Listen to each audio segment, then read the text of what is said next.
ஹோமியோபதிக்கு வந்து மனசுக்கும் கண்டிப்பா ரிலேஷன் இருக்குன்னு சொல்லுவோம். ஸோ மைண்டு வந்து வைட்டல் ஃபோர்ஸ் ரொம்ப ஸ்ட்ராங்கா இருந்தா டிசீஸ் வராது அப்படின்னு சொல்லுவோம்.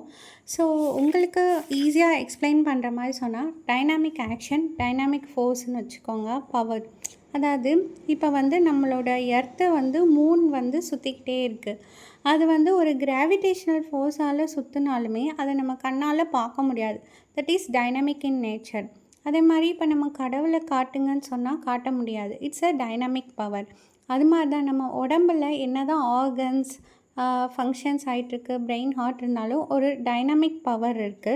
ஸோ அந்த பவர் நம்ம டைனமிக் எனர்ஜி, வைட்டல் ஃபோர்ஸ் வந்து ஸ்ட்ராங்கா இருந்துச்சுனால், நம்மளுக்கு எந்த ஒரு டிசீஸும் வராது.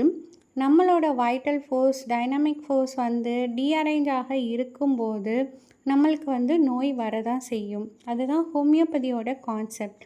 ஸோ இந்த டைனாமிக்க திருப்பி பேக் கொண்டு வர முடியும் நார்மல் ஸ்டேட்டுக்குன்னா, ஹோமியோபதி மெடிசின்ஸ் கண்டிப்பா ஆக்ட் ஆயி க்யூர் கொண்டு வந்துரும்.